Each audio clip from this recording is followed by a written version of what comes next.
So today's lesson is all about simulations. Now, here is an example of a simulation, okay? So imagine you have a coffee cup promotion that says that you can get, that the chance of winning is 1 in 9, right?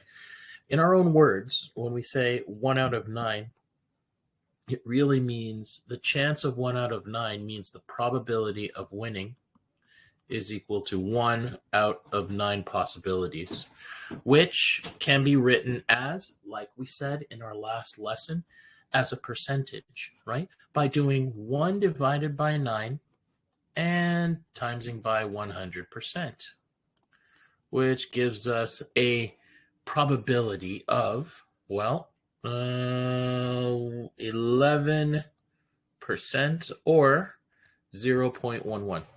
Okay, now based on that, we can make a determination as to whether we have a good chance of winning or not, right?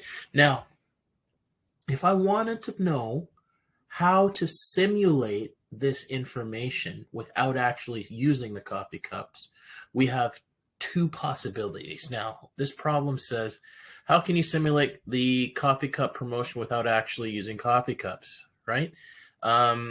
We got to model this with an experiment. Now, remember, the original thing said the probability of winning was 1 out of 9, right? So first of all, let's do that.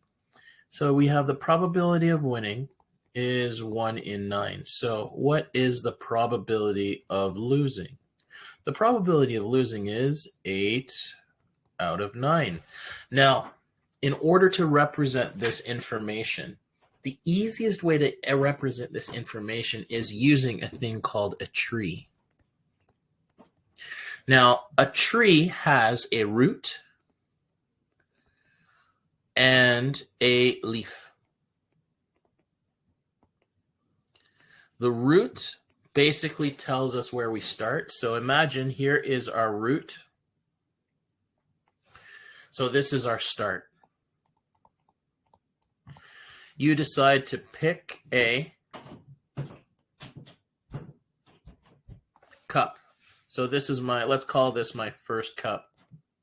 So the first cup that I buy from the Tim Hortons is basically going to be, the probability of winning is 1 in 9. The probability of losing is, isn't that just 8 in 9? So the probability of winning is this, and the probability of losing is this. Now, imagine if I went and chose to get, instead of a first cup, I'm going to also go and get a second cup. The probability of winning, again, is still 1 in 9, isn't it? And the probability of losing after I win the first time is still 8 in 9.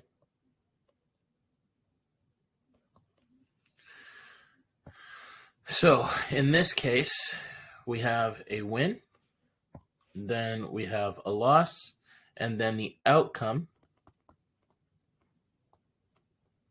is 2 wins, a win and a loss. And then if we started with a loss, we have something similar. Now you'll note it tells us that if we go and choose 2 cups over time, the first cup and the second cup, the possibility of winning is basically described by a win and a win, a win and a loss and a win, and a loss and a loss, right?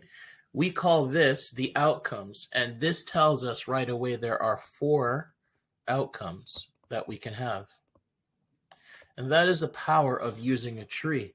From the root, which is what we start with, which nothing, we choose our first possibility, which is either winning or losing. And then based on each one of these lines, the first line will hold the probability of winning, and the second line will hold the probability of losing in that path. Now, the coolest part is it tells us how many outcomes there are.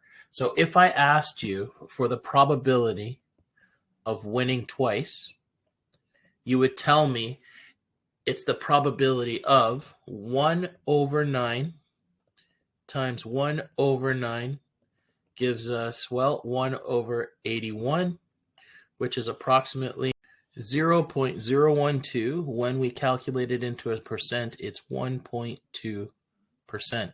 I could also ask you, what's the probability of losing all the time? And it's the same kind of concept. Okay?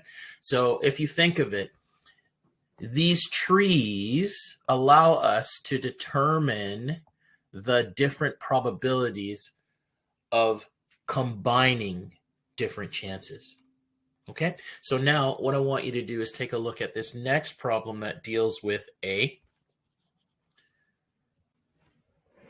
concept of rolling 2 dice. So we studied trees to actually model something that has 2 possibilities or 2 probabilities, right? Now, we could also do that for, say, multiple probabilities. So imagine we have 2 dice that are being rolled. So imagine the first dice is rolled. We could use our trees again, right? But in this case, we have 6 possibilities of rolling a die, right? Then what we could do is, once we've got the first die, we could go and come up with the second die. Now the second die ends up coming up with 6 different leaves off of the first one, and then we do the same for the rest of those. Now that's a big problem because it ends up being the tree becomes very cumbersome. Now another way to do this is to use a table. Okay, for us, we call this a sum table. Let's take a look at that and how it's created. So to create a sum table, you want to think of each of the sides of this chart as one being die 1, and then this other side being die 2. And then all you have to do is label a set of points from 1 to 6 on the up axis and the horizontal axis. Now, when you do problems like this, I expect you to do it on a piece of paper and then take a picture of your work and upload what your results are going to be. Now, in this case, there's going to be the numbers 1 through 6 on each side, representing each of the sides of the dice. Now, a long time ago, what you would do is you would literally just go and say, okay, this position here is 1, 1. We're not going to use 1, 1 as the result of where those 2 lines meet. We're going to assume that we just say 1 plus 1 is 2, right? And then we have 2 plus 1 is 3, and then 4. 5, 6, 7. Now, guess what? 1 and 2 is also 3, 4, 5, 6, 7. You can use this pattern over and over again to fill out all of the numbers along this side. So if I'm going to go horizontally here, so I got 2 plus 2 is 4, 3 plus 2 is 5, and so on. And now I can go and do the vertical again. Same concept. It's just mirrored. And we can do this ad nauseum until we get the following final chart. And this is what we get for our final chart. So now, if I wanted to figure out what the probability of 3 is, the probability of rolling a 3, all we have to do is circle all the events in this chart where 3 occurs. So that is 2 out of, well, 6 times 6 is 36 possibilities. So 2 and 6, and then we divide both the top and bottom by 2, and we end up with a final answer of 1 in 18 as our probability. Now we can leave that as a fraction or turn it into a percent. It's up to you. Now, the next one, it says, what is the probability of getting a 7? Okay. We use 7 by just circling all of the 7s here and totaling up the number of 7s that we have here. In this case, I believe we have 1, 2, 3, 4, 5, 6. 6 sevens. So the probability of getting a 7 is equal to, well, 1, 2, 3, 4, 5, 6, 6 out of a total of 36, which gives us, which means that the top and bottom can both be divided by 6. So now our final answer is 1 out of 6, and we're done. That's it. So that we can use trees to represent concepts, right? 2 or 3 possibilities. But then when we have probabilities for multiple sides, like a die where we have, say, 6 and 6, the tree graphs become very difficult. So we use these sum tables. So in summary, we use trees for simple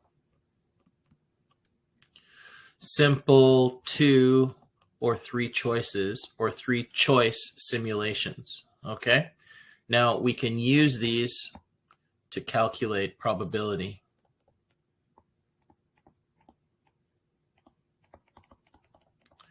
And all we do is times each of the paths probability to get the answer.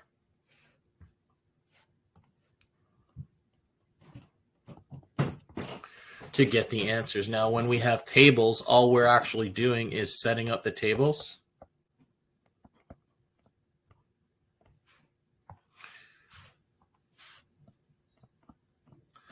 And when we set up the tables, all we're doing is choosing what we're looking for.